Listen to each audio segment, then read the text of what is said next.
What is up, y'all? Hope you're doing well. It's been a bit since I made a video. The whole COVID-19 thing kind of slowed down all my productivity, and I just haven't been inspired to make videos. But I wanted to get back because a lot of people have been asking me questions about the Zcam E2 that I talked about in my last video, and unfortunately, I have some bad news to report about this camera, at least in my experience.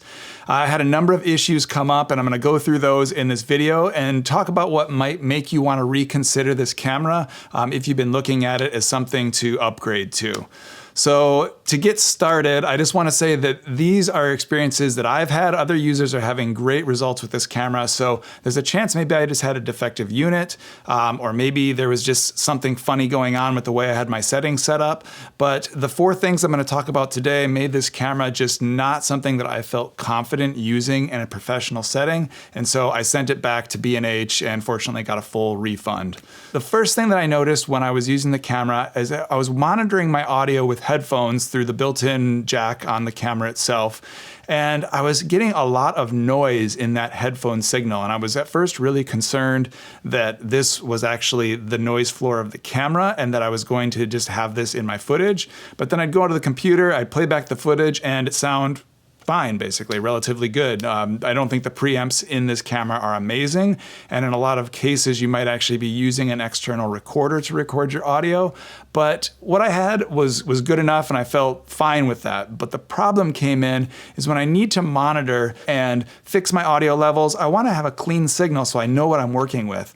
I wouldn't be able to tell if there was some background noise or things like that with the way the audio signal was coming in.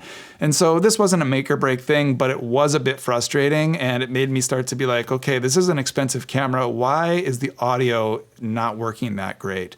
And I've heard mixed results, other people having this experience, some people saying it sounds fine. So again, hard to know if I have a bad unit or if this is an experience across the board.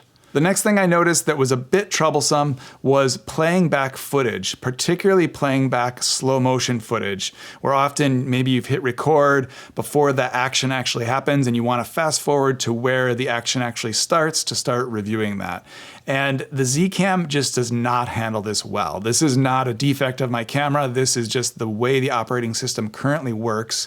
You can't really fast forward or rewind in your footage without extreme choppiness, and sometimes you can't even move forward in the clip without it actually just going right to the end. And so it makes it really challenging to play back footage and see if what you got is what you needed. Particularly when I'm shooting mountain bike stuff, I'm often showing the rider, this is what this looked like. Do you like the way you look when you were riding? Is it all in focus? And with this camera, you just can't really check your footage very well. And I found that super frustrating. Again, something that I was willing to work with and kept kind of moving forward with the camera, hoping that I would just get used to this feature or a firmware update would come out that would fix this pretty known issue.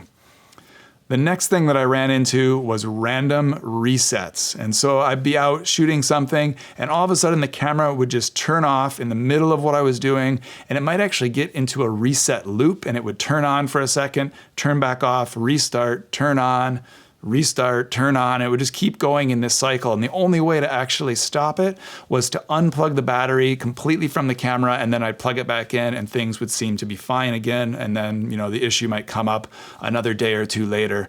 It wasn't really clear why it was coming up. Sometimes it was when I was changing a setting. Oftentimes it'd be when I would plug in an HDMI cable, which is really odd.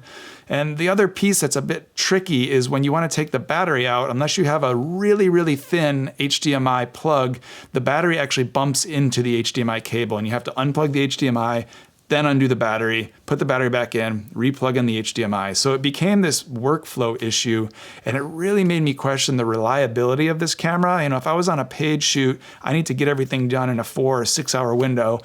I can't have a camera that's resetting on me in the middle of a shoot, particularly if, what if that was the best take I had and all of a sudden the camera resets when I'm in the middle of shooting something. So it just made me a little bit concerned that I couldn't trust this camera. And it's when I started to really think about maybe this isn't as good as it seems and maybe the price point is just too good to be true.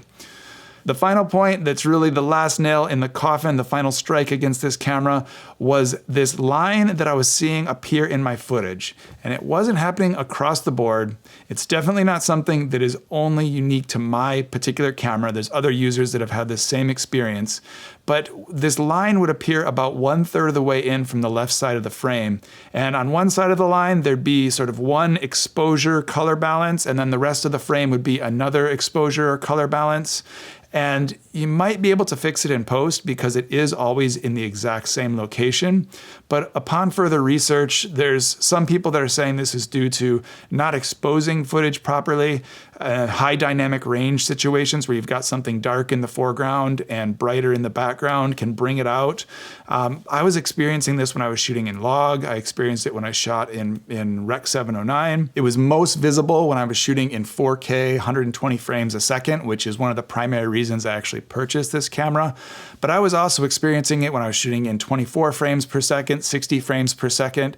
And I'm not sure if this is because the sensor is just getting pushed harder than what it's really capable of, or why this issue is coming up. When I saw this in my footage, it made me just, again, not trust the camera. I felt like I was exposing things properly. You know, in some cases, maybe it was a little underexposed, but it was so sensitive that line could just appear at moments where I just wasn't expecting it, and I might, again, ruin one of my best shots from a day with this line in the footage.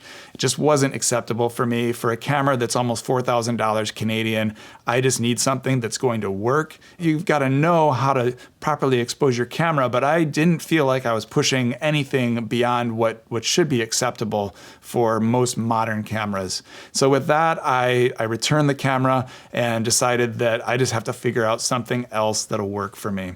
There are still a lot of great things about this camera. When I got good footage out of it, it looked really good. And I loved the form factor. I could mount it on a gimbal. I could easily break it down or build up the rig if I wanted to go handheld or more portable or whatever I wanted to do.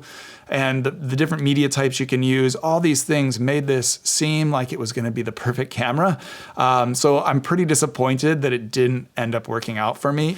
I'm half tempted that once everything with COVID passes, maybe to try again and see if I just had a bad unit and I can find another one that works better for me, or possibly try a different model in their line. They've got some new cameras out now. That there's the S6, which shoots 6K, uses a different sensor, so maybe some of these issues wouldn't be there. I'm also contemplating maybe the Blackmagic Ursa Mini Pro G2. It has 4K 120, but that camera is so big and isn't something you'd really be able to mount onto a handheld gimbal particularly easy. So I'm not sure if it's the right fit for me still, but I'm basically out there searching for the 4K 120 frames per second in a small form factor, offers lots of cinema features. So if you know of a good camera that can do this, drop me a line. I would love to find that perfect rig to upgrade to. So I'm sorry, any of you that I may have led astray with my last video trying to convince you why the E2 is such a great camera, but this is my honest feedback after using the camera for a month. And for now, I'll just be staying with the GH5, continuing to use this for what I do and searching for that next perfect camera, which is always that elusive search. Thanks for tuning in to today's video. I'll be trying to get back onto the stream of making videos more regularly, get the inspiration going again. I hope you all are staying safe and your families are well. Till the next time, get out there, make something beautiful, and I will see you all soon. Peace.